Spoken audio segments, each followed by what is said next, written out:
सबसे पहले तो जब नेक स्वेलिंग आपके साथ आए, कोई जो क्लिनिकली विजिबल नेक स्वेलिंग आपके पास आ गई है, छोटी या बड़ी, तो आपने देखना क्या है कि वो मिड लाइन में है या away from mid line. Number one, very simple. अगर कोई पेशेंट है जिसकी मिड लाइन में आपको स्वेलिंग नज़र आ रही है, तो अब आपने उससे पहला काम क्या करवाना है? स्वेलोइंग, या अपनी थूक निकले, डिग्लूटिशन जिसे कहते हैं, या पानी का घूंट देना है। तो अगर वो स्वेलिंग मूव कर रही है ऊपर नीचे स्वेलोइंग से, तो वो क्या है? इट इज़ थायराइड ग्लैंड, या it is originating from the thyroid gland unless proven otherwise. अगर वो स्वेलिंग से मूव कर रही है तो वो थायराइड ही है या थायराइड से ही ओरिजिनेट कर रही है, और कोई चीज़ नहीं हो सकती। क्यों थायराइड की जो स्वेलिंग्स हैं, नेक्स्ट क्वेश्चन, थायराइड की स्वेलिंग्स क्यों ओरिजिनेट करती हैं, मूव करती हैं अप एंड डाउन? जब आप उससे स्वेलो करवाते हैं, बाकी क्यों नहीं मूव करती? No, not थायरोग्लास। अटैचमेंट किसके साथ है? किस में कवर्ड है ये? Pre tracheal fascia. Pre tracheal fascia नीचे जाके किससे अटैच है? लेरिंक्स के साथ। तो जब ये स्वेलो करेगा तो लेरिंक्स की क्या मूवमेंट होती है स्वेलिंग पे? Larynx moves upward. तो जब वो अपवर्ड मूव करेगा तो क्या होगा? ये थायराइड भी उसके साथ मूव करेगा। कौन सी चीज़ है जो थायराइड को क्रिकॉइड कार्टिलेज से अटैच करके रखती है? कौन सा लिगामेंट है? बैरीज लिगामेंट, नाम सुना हुआ है? Berries ligament. बैरीज साइन भी एक होता है थायराइड में। जब कराऊंगा एग्जामिनेशन इसकी किसी एक्चुअली पेशेंट पे तो फिर बताऊंगा। Thyroid gland moves with swallowing. अगली चीज़ जो मिड लाइन में आ रही है वो क्या आ रही है? Thyroglossal cyst. Thyro means thyroid, glossal means tongue. Thyroglossal means जो चीज़ इन दोनों को इन्वॉल्व कर रही है।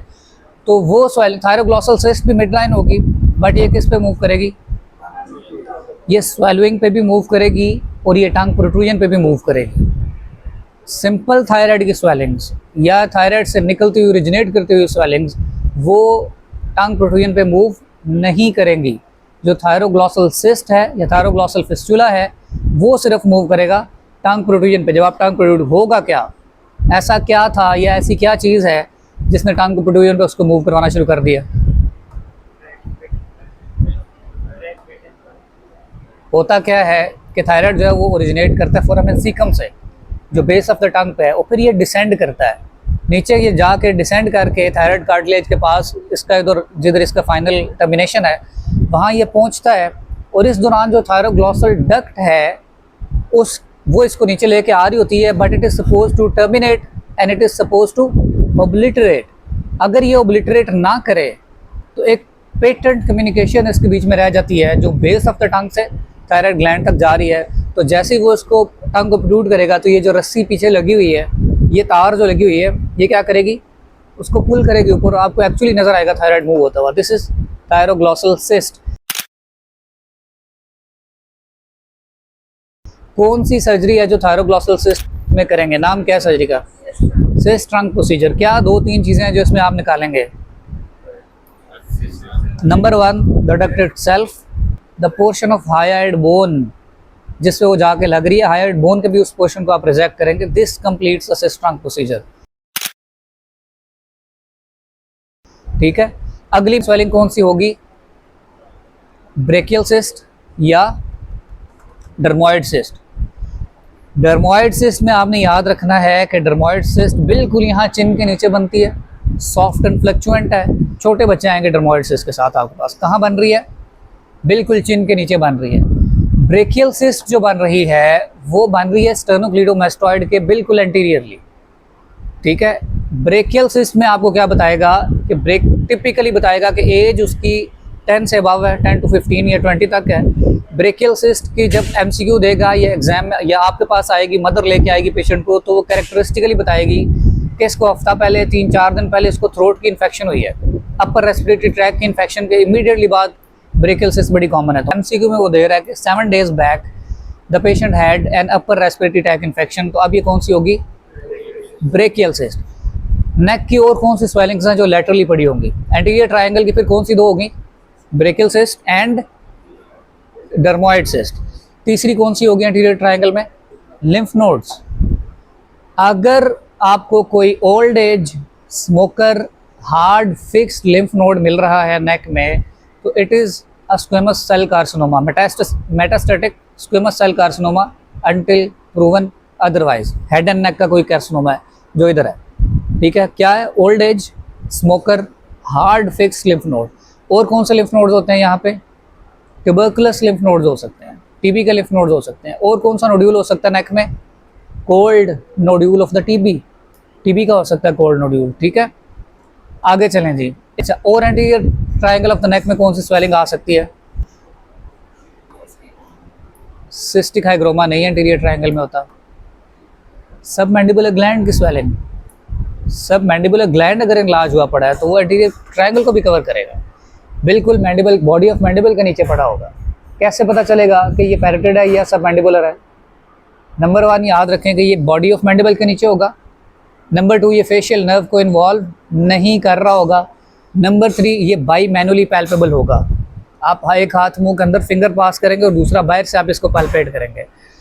The other one is parotid, तो वो स्वेलिंग जो ईयर लोब्यूल के बिल्कुल नीचे पड़ी है यहाँ पे, और आमतौर पर वार्ड्स में हम समझाते होते हैं कि जो पिन्ना को थोड़ा सा डिस्प्लेस कर देती है अपवर्ड्स या लैटरली या मीडियली, जो पिन्ना को थोड़ा सा डिस्टॉर्ट कर देती है, that swelling is parotid.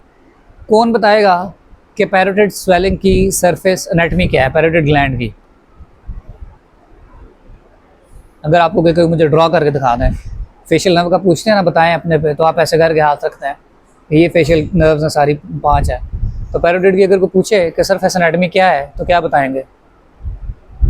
4 points याद रखने हैं। पहला है ये इंटरट्रेगल नॉच, ये ट्रेगस, दिस इज इंटरट्रेगल नॉच। इस साइड पे अगर देख रहे हैं तो ये वाली, ये मेरा पॉइंट नंबर 1 है। पॉइंट नंबर 2 है ये masseter muscle, anterior border of the masseter. ये 2 पॉइंट्स हो गए, मैंने मिला दिए। पॉइंट नंबर 3 है 2 centimetre below and lateral to angle of mandible. तो 1 यहाँ से एक लाइन में इधर लाऊंगा मैसेटर के एंटीरियर बॉर्डर पे, अगली लाइन लाऊंगा 2 centimetre below and lateral to angle of mandible, ये लाइन इधर में लाऊंगा, और लास्टली मैस्टॉइड प्रोसेस। तो इन 4 को जब मैं मिलाऊंगा और ये लाइन जब ऐसे मिलेगी तो ये किसकी सरफेस एनाटॉमी है? पैरोटिड ग्लैंड की। तो कहाँ पड़ा हुआ है? ये पिन्ना के बिल्कुल आगे, बिल्कुल नीचे, और पिन्ना के बिल्कुल पीछे। तो जब ये इनलार्ज होगा तो क्या होगा? इसको डिस्प्लेस करेगा। इसके अंदर से क्या 3-4 चीज़ें हैं? एक वेन बताएं, एक आर्टरी बताएं, एक नर्व बताएं जो गुजर रही है। फेशियल नर्व गुजर रही है। आर्टरी कौन सी गुजर रही है? एक्सटर्नल कैरोटिड आर्टरी गुजर रही है। और वेन कौन सी गुजर रही है? रेट्रोमैंडिबुलर वेन गुजर रही है। ये एक एक चीज़ मैं बोल रहा हूँ, ये एक एक MCQ है, पार्ट 1 का, फाइनल ईयर का, MRCS का, जिसने जो भी एग्जाम देना है याद रखना है, ठीक है। अगर पैरोटिड ग्लैंड फेशियल नर्व को इन्वॉल्व कर रहा है तो 1 2 3 4 क्या साइंस या सिम्टम्स आप देखेंगे? नंबर 1 फोरहेड पे क्या होगा? रिंकल्स खत्म हो जाएंगे। आप अगर ऊपर देखते हैं तो क्या होता है? रिंकल्स पड़ते हैं, उसकी रिंकलिंग नहीं होगी। नंबर 2 क्या होगा? जब आप उसको कहेंगे कि ब्लो योर चीक्स, तो वो क्या करेगा? चीक्स ब्लो नहीं कर पाएगा। नंबर 3 क्या हो सकता है उसकी? आप उससे कहेंगे स्माइल करो, तो जब वो स्माइल करेगा तो उसका एंगल ऑफ माउथ डिविएटेड होगा, डिविएटेड स्माइल। कौन सी नर्व? उसकी कौन सी ब्रांच स्माइल के लिए? सारी legends of marginal mandibular nerve, the nerve for smiling, marginal mandibular nerve, smile ख़राब हो चुकी हुई है। लास्टली कौन सी इधर आ रही होती है? सर्वाइकल। तो जब आप उसे कहेंगे अपने प्लेटिज्मा को टाइट करें ऐसे करके, तो आप देखेंगे उससे प्लेटिज्मा टाइट नहीं हो रहा। तो ये 3-4 चीज़ें आप किस में नोट करेंगे? या इनमें से एक फेशियल नर्व की इन्वॉल्वमेंट में, ठीक है। बातों से बात निकलती जा रही है आगे। अच्छा, अगली स्वेलिंग पे आओ किसी पे। Cystic hygroma. सिस्टिक हाइग्रोमा की जो स्वेलिंग है ये कहाँ पे होगी? किस ट्रायंगल में होगी? एंटीरियर ट्रायंगल या पोस्टीरियर ट्रायंगल? Posterior triangle. कोई इधर एंटीरियर बोला था, अब नहीं बोलना। सिस्टिक हाइग्रोमा किस में है? Posterior triangle of the neck में है। सिस्टिक हाइग्रोमा किस एज ग्रुप में है? चिल्ड्रन में, 1 to 10 ईयर्स ऑफ एज।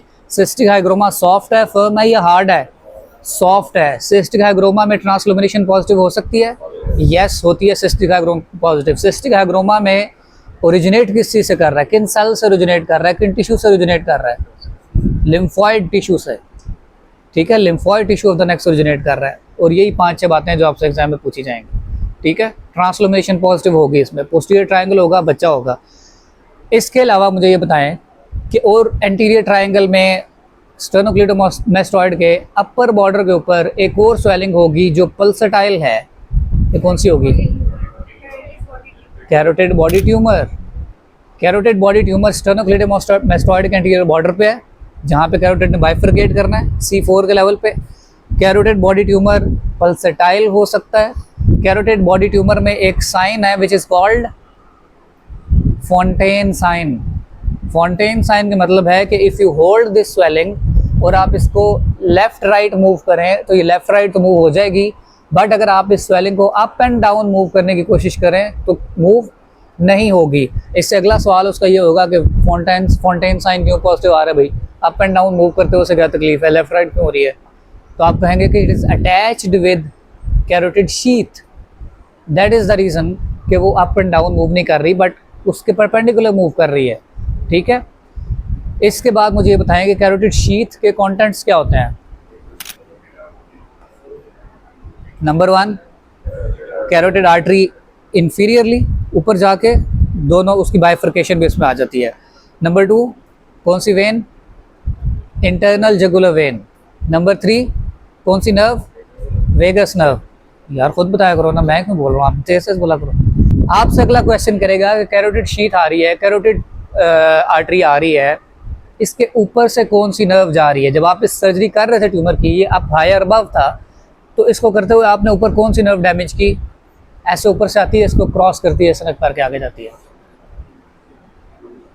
टंग की तरफ जा रही है। ये देखो, टंग को सप्लाई करने, तो कौन सी होगी? बोलो। Hypoglossal nerve. सर्जरी करते हुए upper part of the carotid इसके ऊपर। अगर लोअर पार्ट के ऊपर मैं पूछूं तो फिर कौन सी डैमेज होंगी? ऐसे ऊपर से आती है, नीचे यू टर्न लेती हैं ऐसे 3-4 नो, वेगस उसका पार्ट है, शीथ के अंदर है। एंसा सर्विकैलिस, एंसा सर्विकैलिस ऊपर से नीचे आ रहा है। स्ट्रैप मसल्स की जो ब्लड सप्लाई है कौन दे रहा है? एंसा सर्विकैलिस दे रहा है। ठीक है, अगर हमने स्ट्रैप मसल्स को काटना हो सर्जरी करते हुए तो हम उसको नीचे से काटेंगे या ऊपर से काटेंगे?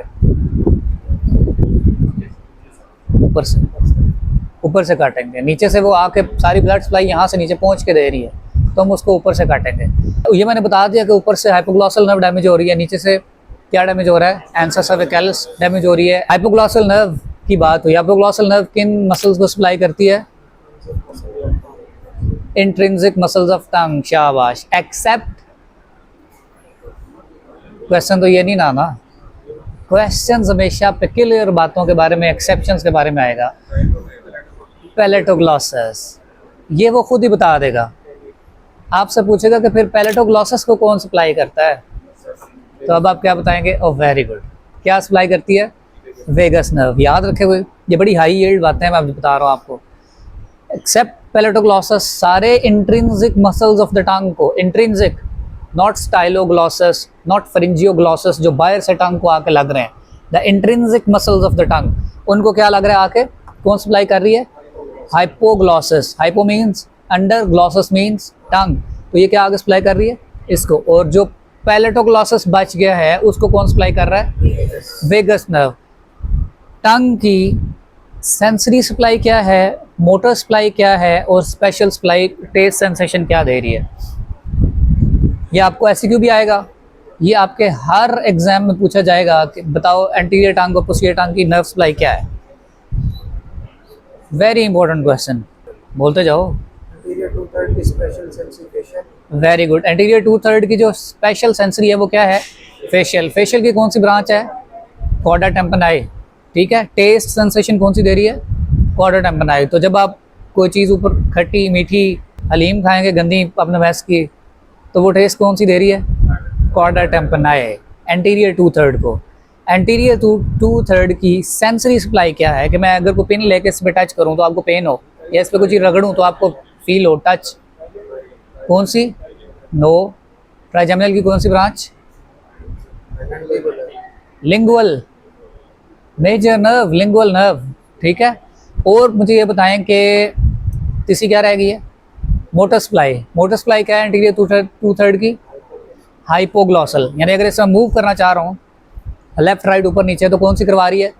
हाइपोग्लॉसल। अगर मैं यहाँ पे टच करता हूँ, कुछ अपना हाथ टच करता हूँ, तो टच मुझे फील हुआ है टंग के ऊपर, या अपना टीथ मुझे फील हुए हैं, मुझे फील हुई है पेन। सेंसरी, ये कौन सी करवा रही है? Lingual nerve. कुछ ड्रॉप रखता हूँ खट्टा या मीठा इसके ऊपर डालता हूँ, कोई फूड कोई चीज़ पीता हूँ, टेस्ट कौन सी दे रही है? Chorda tympani of facial nerve. What about the posterior 1/3? Posterior 1/3 का टेस्ट कौन सी दे रही है? सेंसरी कौन सी दे रही है? ग्लॉसोफ्रिंजियल। ठीक है, तो ये याद रखना है इन दोनों का।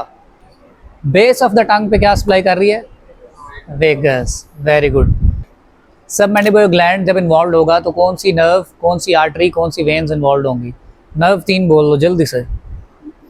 Lingual nerve, marginal mandibular nerve और तीसरी हाइपोग्लॉसल नर्व। ये 3 डैमेज करेंगे आप। लिंगुअल नर्व डैमेज होगी तो क्या जाएगा? Sensory of the tongue. Hypoglossal damage होगी तो क्या होगा? मोटर। जिस साइड की डैमेज होगी उस साइड पे टांग चली जाएगी, जाना ऑपोजिट चाहिए। अगर मेरी इस साइड की हाइपोग्लॉसल डैमेज होगी है तो इस वाली को इधर पुल कर देना चाहिए, दूसरी साइड की नर्व ने से इधर पुल कर देना ना, बट इसमें ऑपोजिट होगा। जिस साइड की डैमेज हुई है टांग उसी तरफ डिविएट कर जाएगी। ठीक है, रीज़न क्या है ये आपने मुझे पढ़ के या सोच के या देख के बतानी है, क्योंकि अभी मुझे भी याद नहीं है। और तीसरी चीज़ क्या थी? Marginal mandibular nerve. Marginal mandibular जाएगी तो क्या जाएगा? Smile, deviation of angle of mouth या लिप्स डिविएट कर जाएंगे। This is marginal mandibular nerve.